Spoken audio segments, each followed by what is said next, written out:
The Adam में आप सभी का स्वागत है। दोस्तों, आज है 25 मई 2020 और हम डिस्कस करने वाले हैं 25 मई के करेंट अफेयर्स के बारे में। आप हमें ज्वाइन कर सकते हैं टेलीग्राम पे और इंस्टाग्राम पे, जिसका लिंक आपको वीडियो के डिस्क्रिप्शन बॉक्स में मिल जाएगा। और अगर चैनल को सब्सक्राइब नहीं किया तो सब्सक्राइब कर लीजिए, जिससे आने वाले सारे वीडियो आपको मिलते रहेंगे। चलिए बढ़ते हैं आज के पहले क्वेश्चन की तरफ। आज का पहला क्वेश्चन है, कॉमनवेल्थ डे कब मनाया गया है? तो जो कॉमनवेल्थ डे की बात कर रहे हैं, ये इंडिया की बात कर रहे हैं। तो हमारे ऑप्शन है 20 मई, 21 मई, 22 मई और 24 मई। सही ऑप्शन है हमारा ऑप्शन डी, 24 मई। इंडिया में जो है 24 मई को कॉमनवेल्थ डे मनाया गया है। देखिए, कॉमनवेल्थ गेम्स आपको याद होगा, जो पहला कॉमनवेल्थ गेम्स हुआ था 1951 में, कहाँ हुआ था? दिल्ली में हुआ था। अच्छा, ये कॉमनवेल्थ होता क्या है? तो जो भी देश, कोई भी कंट्री जो किसी न किसी टाइम में ब्रिटिश शासन के अंदर रही हुई, वो जो है इसके अंदर आती है, कॉमनवेल्थ के अंदर आती है। और अभी किस कंट्री ने, तो मालदीव ने जो है, मालदीव जो एक कंट्री है, तो ये जो है फिर से कॉमनवेल्थ के अंदर आ गया है। इसने मालदीव ने 2016 में जो है कॉमनवेल्थ का ग्रुप छोड़ दिया था, लेकिन फिर से इसने कॉमनवेल्थ के ग्रुप को ज्वाइन कर लिया है। तो ये क्या होता है कि जो भी कंट्री कभी ना कभी ब्रिटिश शासन के अंतर्गत रही है, वो जो है कॉमनवेल्थ कंट्रीज के अंतर्गत आती है। और इंडिया में जो है कॉमनवेल्थ डे 24 मई को मनाया जाता है। अगर बाकी देशों की बात करें, तो बाकी देशों में जो है मार्च के सेकेंड संडे, मार्च का जो सेकेंड संडे होता है, उसमें मनाया जाता है। अगर पूरी दुनिया की बात करें, तो इस बार जो है ये 9 मार्च को मनाया गया था। और अगले साल जब भी वो मार्च का सेकेंड संडे हो, उस दिन कॉमनवेल्थ डे मनाया जाएगा। अगर हम बाकी दिनों की बात करें, तो 22 मई को क्या मनाया गया था? तो 22 मई को अंतर्राष्ट्रीय जैव विविधता दिवस मनाया गया था। 21 मई को क्या मनाया गया था? तो 21 मई को नेशनल आतंकवाद विरोधी दिवस मनाया गया था। और 20 मई को वर्ल्ड मेट्रोलॉजी डे मनाया गया था। अगला क्वेश्चन है, ऑर्डर ऑर्डर मी ई कॉमर्स ऐप किसने लॉन्च किया है? हिंदुस्तान यूनिलीवर, पतंजलि, डाबर और रिलायंस। तो सही ऑप्शन है ऑप्शन बी, पतंजलि। पतंजलि जैसा कि हम सब जानते हैं कि पतंजलि जो है एक एफएमसीजी कंपनी है, और इसने जो है लॉकडाउन के दौरान जो है अपने प्रोडक्ट के ऑर्डर के लिए order me app, e commerce app launch किया है। जैसे आप देखते हैं कि अमेजन है, फ्लिपकार्ट है, स्नैपडील है, तो उसी तरह ये ऑर्डर मी ई कॉमर्स ऐप है, जिस पे जाके आप पतंजलि के प्रोडक्ट ऑर्डर कर सकते हैं। अगर पतंजलि की बात करें, तो इसके जो फाउंडर थे वो बाबा रामदेव और बालकृष्णन थे। बाबा रामदेव को जानते हैं क्या? वो एक योग गुरु है। और जो इसके ऑनर है बालकृष्णन है, बालकृष्णन बाबा रामदेव के सहयोगी हैं। और पतंजलि में इनका 97% शेयर है। और इसकी स्थापना 2006 में हुई थी, जनवरी 2006 में, और हेडक्वार्टर इसका हरिद्वार में है। और पतंजलि का बहुत सारे मैन्युफैक्चरिंग यूनिट भी हरिद्वार में हैं। किस केंद्र शासित प्रदेश की पुलिस को नया नाम और बैच मिला है? चंडीगढ़, जम्मू एवं कश्मीर, लद्दाख और अंडमान एंड निकोबार। तो सही ऑप्शन है ऑप्शन सी, लद्दाख। जो लद्दाख की पुलिस थी, वो पहले जो है किसके अंदर, तो पहले जो है जम्मू और कश्मीर के अंदर आती थी। लेकिन जब से 31 अक्टूबर 2019 के बाद जब लद्दाख जो है अलग यूनियन टेरिटोरी, मतलब केंद्र शासित प्रदेश बन गया है, तो उसके बाद अभी भी लद्दाख की जो पुलिस है, वो जम्मू एंड कश्मीर पुलिस का ही बैच और टैग यूज करती थी। लेकिन अब क्या है कि जो लद्दाख की पुलिस है, उन्होंने जो है अपना खुद का नाम और बैच मिल गया है। अब ये जो है लद्दाख की पुलिस के नाम से जानी जाएगी। अगर लद्दाख की जो है यूनियन टेरिटोरी के रूप में, मतलब केंद्र शासित प्रदेश के रूप में 31 अक्टूबर 2019 को अस्तित्व में आया था। और इसके जो अभी उप राज्यपाल हैं, वो आर के माथुर है। दुनिया की सर्वाधिक कमाई वाली महिला एथलीट कौन है? Maria Sharapova, Serena Williams, Naomi Osaka और वीनस विलियम्स। तो सही ऑप्शन है option C, Naomi Osaka. Naomi Osaka कहाँ की? तो ये जापान की है। और इन्होंने जो है अभी सेरेना विलियम्स को पीछे छोड़ा है। इन्होंने पिछले 12 महीने में एक रिकॉर्ड तोड़ कमाई की है, जिसके कारण ये जो है दुनिया के भी सबसे ज़्यादा कमाई वाली महिला एथलीट बन गई है। और किस देश की है? तो ये जापान की है। और इनकी उम्र भी बहुत कम है, ये मात्र 23 ईयर्स की है। अगर आप पिक्चर में देखो, तो ये है नाओमी ओसाका, जो सबसे ज़्यादा कमाई वाली महिला बन गई है। किस देश में ताबूत में बदले जाने वाले हॉस्पिटल बेड बनाए गए हैं? तो हमारे ऑप्शन है इक्वाडोर, कोलंबिया, लेसोथो और अमेरिका। सही ऑप्शन है ऑप्शन बी, कोलंबिया। कोलंबिया के एक व्यापारी ने जो है, एक बिजनेसमैन ने, उसने जब देखा कि कोलंबिया के बगल वाले देश इक्वाडोर में जब कोविड-19 के कारण लोगों की मृत्यु होने लगी, तो वहाँ पे लोगों को दफनाने के लिए जगह कम पड़ने लगा। तो उससे प्रेरित होकर कोलंबिया के एक बिजनेसमैन ने एक ऐसा बेड बनाया है, जो अगर कोई इंसान अगर डेथ करता है, तो उस बेड को जो है ताबूत में बदलकर उसको उसी ताबूत के साथ दफना दिया जा सकता है। तो ये कहाँ पे बनाया गया है? कोलंबिया में। अच्छा, लेसोथो से अगर आपको याद होगा, तो लेसोथो से जो है अभी जो लेसोथो के प्रधानमंत्री थे थॉमस थोबोनो, उन्होंने जो है अभी हाल में ही रिजाइन कर दिया था। अगर लेसोथो की बात करें तो लेसोथो एक दक्षिण अमेरिकी देश है। यहाँ पे आप कोलंबिया गणराज्य बोलते हैं इसको। और ये पहले स्पेन के अंदर का आता था, स्पेन का अधीन था।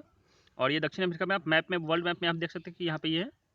और यहाँ पे ये कोलंबिया है। राजधानी इसका बोगोटो है, मुद्रा इसका पेसो है। राष्ट्रपति का नाम जुआन मैनुअल सेंटोस है। किस देश की नौसेना ने लेजर हथियार का सफल परीक्षण किया है? भारत, अमेरिका, जापान और चीन। तो सही ऑप्शन है ऑप्शन बी अमेरिका। अमेरिका की सेना ने जो है 16 मई को, जिस दिन 16 मई को क्या मनाया था, 16 मई को लेजर डे, विश्व लेजर डे मनाया था। तो अमेरिका की सेना ने जो 16 मई को ही क्या किया था, लेजर हथियार का परीक्षण किया था। और इन्होंने जो है उस हथियार से एक ड्रोन को मार गिराया था। और अभी जो है इनके जो लेजर हथियार की क्षमता इतनी है कि ये जो है आकाश में, मतलब ये कहीं से भी, मतलब जमीन से जमीन और ज़मीन से आकाश में मार करने में ये सक्षम है। और ये जो है उड़ते हुए विमानों को भी नीचे गिरा सकती है लेजर के हथियार से। अच्छा, अमेरिका के जो राष्ट्रपति है वो डोनाल्ड ट्रंप है। जो डोनाल्ड ट्रंप अभी आए थे तो नमस्ते ट्रंप नाम का 24 फरवरी को अहमदाबाद के मोटेरा स्टेडियम में एक कार्यक्रम हुआ था इंडिया में। और वो जो कार्यक्रम हुआ था मोटेरा स्टेडियम क्या है, तो दुनिया का सबसे बड़ा क्रिकेट स्टेडियम और दूसरे नंबर का दुनिया का सबसे बड़ा स्टेडियम है। अमेरिका की जो राजधानी है वो वाशिंगटन डीसी है। याद रखना है कि वाशिंगटन अलग है और राजधानी जो है अमेरिका की वो वाशिंगटन डीसी है। और इसका जो करेंसी है वो क्या है, करेंसी डॉलर है यहाँ की। फिक्की लेडीज ऑर्गेनाइजेशन का अध्यक्ष किसे बनाया गया है? जानवी फुकन, बी विद्यावती, IS वसुधा मिश्रा और अश्वनी नचप्पा। तो हमारे सही ऑप्शन है ऑप्शन ए जहानवी फुकन। जहानवी फुकन को जो है क्या फिक्की इंडिया का जो है लेडीज ऑर्गेनाइजेशन है उसका जो है अध्यक्ष बनाया गया है। अच्छा, अगर बात करें हम बाकी दोनों की, तो बी विद्यावती को क्या बनाया गया? तो बी विद्यावती को जो है भारतीय पुरातत्व विभाग का, सर्वेक्षण विभाग का जो है महानिदेशक बनाया गया है। IS वसुधा मिश्रा को जो है UPSC की जो है UPSC जो है उसकी जो है सचिव बनाया गया है। और अश्वनी नचप्पा कौन है? तो ये जो है नाडा, जो नेशनल एंटी डोपिंग एजेंसी है, उसकी जो है अनुशासन पैनल की सदस्य है, जिसमें जो है अखिल कुमार को फिर से शामिल किया गया। अखिल कुमार कौन है? तो मुक्केबाज है। और जाह्नवी फुकन को जो है फिक्की लेडीज ऑर्गेनाइजेशन का अध्यक्ष बनाया गया है। अगर बात करें फिक्की की, तो फिक्की का जो फुल फॉर्म होता है वो होता है federation of Indian chambers of commerce and industry. ये फिक्की का लोगो है। और इसकी जो स्थापना हुई थी 1927 में हुई थी। हेडक्वार्टर इसका न्यू दिल्ली है और प्रेसिडेंट का नाम संगीता रेड्डी है। हरित ऊर्जा उपकरणों के आयात शुल्क में कितनी वृद्धि की गई है?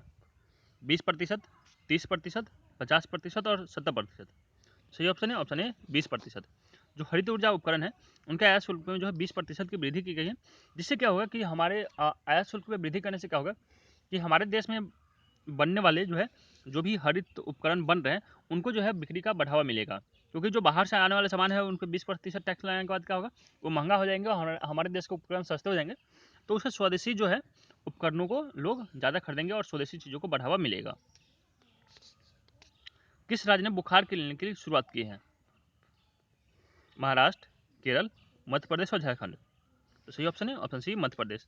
मध्य प्रदेश ने बुखार क्लिनिक की शुरुआत की है। अच्छा, मध्य प्रदेश के कुछ और अभियान या पहल की बात करें तो जीवन अमृत योजना, जिसमें लगभग जो है पूरे राज्य में लोगों को 50-50 ग्राम का काढ़ा का जो है पैकेट वितरण किया गया था। उसका CM कोविड-19 योद्धा कल्याण योजना, जिसके तहत 50 लाख का जो है क्या किया गया था, इंश्योरेंस किसको दिया गया था? तो जो भी लोग फ्रंट लाइन स्वास्थ्य वर्कर है उनको। और संबल योजना के उन्होंने फिर से लॉन्च किया था, मुख्यमंत्री जन कल्याण संबल योजना।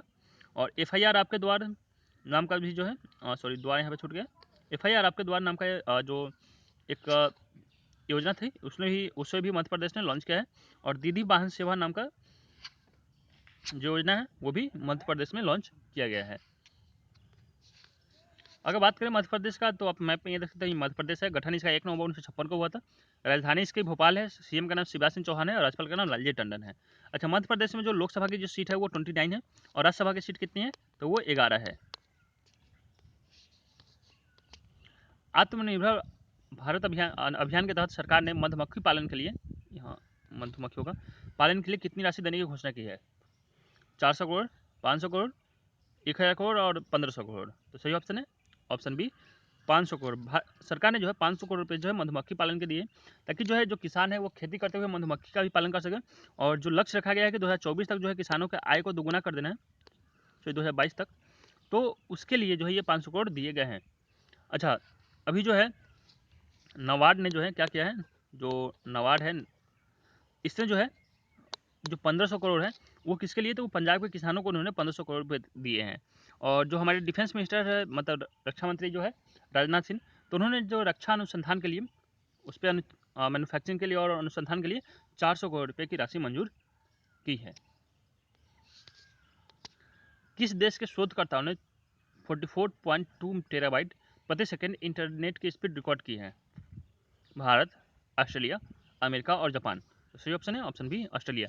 ऑस्ट्रेलिया के जो शोधकर्ता है उन्होंने जो है इंटरनेट की जो है अभी तक की सबसे ज़्यादा स्पीड है वो 44.2 टेराबाइट की स्पीड प्रति सेकंड की इंटरनेट की स्पीड रिकॉर्ड की है। मतलब ये इतना ज़्यादा स्पीड है कि अगर आप HD मूवी डाउनलोड करना चाहें तो 1 सेकंड में आप 1000 HD मूवी डाउनलोड कर सकते हैं। ये इतना ज़्यादा हाई स्पीड है।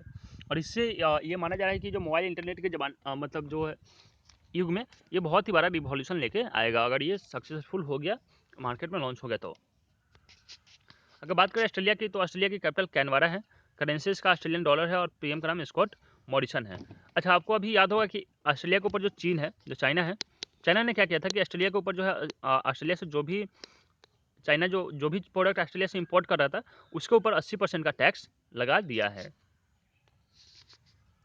आज का अंतिम क्वेश्चन है, किस रेलवे जोन ने आरबोट नामक रोबोट विकसित किया है? उत्तर रेलवे, दक्षिण मध्य रेलवे, सेंट्रल रेलवे और दक्षिण पूर्व रेलवे। तो सही ऑप्शन है ऑप्शन बी दक्षिण मध्य रेलवे। दक्षिण मध्य रेलवे ने जो है एक आरबोट नाम का रोबोट विकसित किया है। इस रोबोट में है क्या, तो जैसा कि आपने देखा था केरला ने जो है केरला ने क्या किया था, कर्मी बोट, केरला में जो है कर्मी बोट नाम का एक रोबोट लॉन्च हुआ था। और इस दोनों रोबोट का सेम काम है, जो आरबोट है, रेल बोट इसको बोलते हैं शॉर्ट में आरबोट। और दोनों रोबोट का काम क्या है कि आप जो भी कोविड-19 से संक्रमित मरीज है उसके पास जो खाना है या कुछ जो ज़रूरत की चीज़ें हैं वो लेके ये रोबोट जाएंगे। उससे क्या होगा कि जो संक्रमित व्यक्ति है, मान लीजिए ये संक्रमित व्यक्ति है और ये डॉक्टर है, तो अगर दोनों एक दूसरे के संपर्क में नहीं आएंगे तो क्या होगा कि जो डॉक्टर है उनको जो है इस संक्रमण होने का खतरा कम हो जाएगा। उन्हें जब ज़रूरी होगी तभी सिर्फ ये रोगी के पास जाएंगे, नहीं तो बाकी सारा काम ये जो आरबोट है या जो कर्मी बोट है ये रोबोट कर लेंगे। तो इससे जो है डॉक्टरों के बीच होने वाले संक्रमण या जो भी लोग इस मरीज के संपर्क में आते हैं तो उनके संक्रमण होने का खतरा कम हो जाएगा। अगर बात करें हम रेलवे दक्षिण मध्य रेलवे का जो है, अगर हम बात करें दक्षिण मध्य रेलवे के हेडक्वार्टर के बारे में, तो इसका हेडक्वार्टर कहाँ है? इसका हेडक्वार्टर सिकंदराबाद में है। सिकंदराबाद में दक्षिण मध्य रेलवे का हेडक्वार्टर है। इंग्लिश में इसको साउथ सेंट्रल रेलवे बोलते हैं, SCR, साउथ सेंट्रल रेलवे। तो दोस्तों वीडियो यहीं पे खत्म होता है। आशा करते हैं वीडियो आपको अच्छा लगा होगा। आगे की वीडियो पाने के लिए चैनल को सब्सक्राइब कीजिए और घर में रहिए, सुरक्षित रहिए। मिलते हैं एक नए वीडियो में कुछ नए करंट अफेयर्स, कुछ नए टॉपिक के साथ। तब तक के लिए धन्यवाद।